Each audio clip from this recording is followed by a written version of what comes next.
Já parou para pensar como aquelas ideias geniais, aquelas grandes visões, saem do papel e viram realidade? Pois é, a resposta na maioria das vezes está no gerenciamento de projetos. Hoje, a gente vai desvendar esse sistema que está por trás do sucesso de quase tudo que nos cerca. Ok, vamos começar com a pergunta de $1 milhão, né? Como é que as organizações pegam metas que parecem gigantescas e transformam em resultados reais, palpáveis?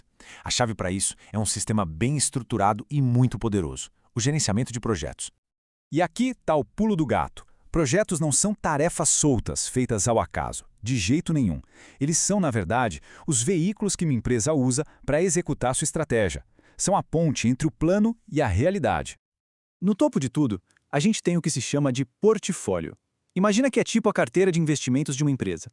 Ali dentro tem de tudo. O desenvolvimento de um software novo, a expansão para outro país, a modernização da fábrica. Todas essas iniciativas juntas garantem que a empresa está indo na direção certa, alinhada com seus grandes objetivos. Um degrau abaixo do portfólio, a gente encontra os programas. A ideia aqui é agrupar projetos que conversam entre si, que têm sinergia. Sabe, ao gerenciar eles juntos, o resultado é muito maior do que se cada um fosse tocado de forma isolada. É como ter um time de atletas de ponta treinando junto para uma Olimpíada, em vez de cada um por si. A força do conjunto faz toda a diferença. E aí a gente chega na base de tudo, o projeto. A definição é simples, mas poderosa. É um esforço temporário, ou seja, tem começo, meio e fim, e o objetivo é sempre criar algo único. Pode ser um prédio, um aplicativo de celular, uma nova vacina. Cada projeto é uma jornada com um destino exclusivo. Certo, mas onde é que esses projetos acontecem? Onde eles vivem? É isso que vamos ver agora.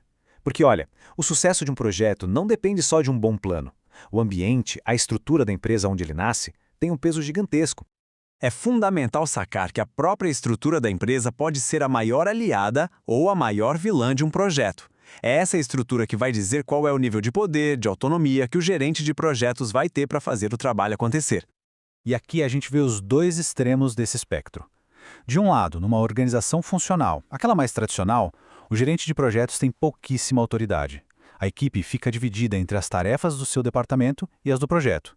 Já do outro lado, numa organização totalmente orientada a projetos, a história é outra. O gerente tem poder quase total. E a equipe está 100% focada e dedicada em entregar os resultados daquele projeto. Então, quem são as pessoas, as estruturas que guiam esses projetos rumo ao sucesso? Chegou a hora de conhecer quem a gente pode chamar de o guia e os guardiões desse processo todo. No centro de tudo, claro, está o gerente de projetos, o famoso GP. Uma boa analogia é pensar no GP como o maestro de uma orquestra. É ele ou ela que garante que cada músico, cada parte da equipe, toque no tempo certo e em harmonia, para no final entregar uma bela sinfonia de sucesso. Mas, o que faz um bom GP ser bom? Um bom GP. O PMI, que é a principal organização da área no mundo, define isso com o chamado triângulo de talentos. Não adianta ser só um craque na parte técnica, sabe? Um grande GP precisa de liderança para inspirar e motivar a equipe e também de uma visão de negócio para garantir que o projeto está agregando valor de verdade para a empresa. E se ainda existe alguma dúvida sobre o peso da liderança, olha só esse dado. Um gerente de projetos gasta, em média, 90% do seu tempo se comunicando. É isso mesmo, 90%. Seja para alinhar expectativas, negociar recursos, dar feedback, motivar o time, no fim do dia, tudo passa por uma comunicação eficaz. E para garantir que cada GP não está remando sozinho, muitas empresas criam um escritório de gerenciamento de projetos, o EGP.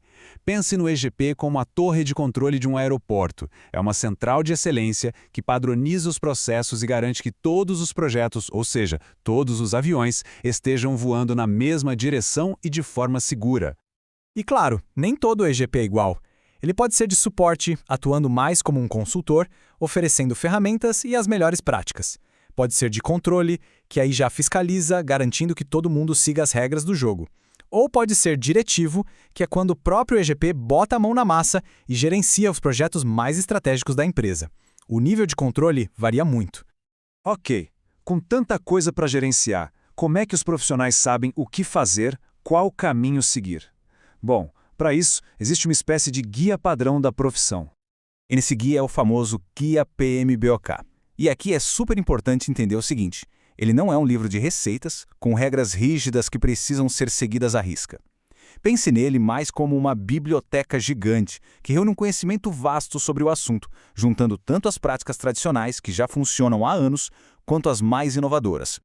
O PMBOK organiza a vida de qualquer projeto em 5 grandes grupos de processos. Começa com a iniciação, quando a ideia é aprovada, aí vem o planejamento, que é onde o mapa do caminho é desenhado. A execução é a hora de botar a mão na massa. Durante todo o percurso tem um monitoramento e controle para garantir que o trem não saia dos trilhos. E por fim o encerramento, para entregar o projeto e registrar tudo o que foi aprendido. Todo e qualquer projeto passa por essas fases. E o mais legal é que essas 5 fases se aplicam a 10 áreas de conhecimento que são, nossa, cruciais. A gente está falando de gerenciar o escopo para ter certeza do que precisa ser entregue, o tempo para não estourar os prazos, o custo para não gastar mais do que o previsto, e ainda tem qualidade, riscos, comunicação. Um bom GP precisa ser um malabarista, cuidando de todas essas bolinhas ao mesmo tempo. Bom, então vamos amarrar todas essas pontas. Como é que todas essas peças se conectam e formam, de fato, um sistema para o sucesso? Resumindo, tudo se encaixa perfeitamente. A estratégia da empresa define o porquê de tudo, através dos portfólios. A estrutura da organização cria o ambiente e define o poder de quem vai executar. As pessoas como o GP e o EGP são quem guia o trabalho. E o guia PMBOK? Bom, ele fornece o como, o conhecimento para fazer tudo isso acontecer de forma coesa. E tudo isso nos leva a uma reflexão final.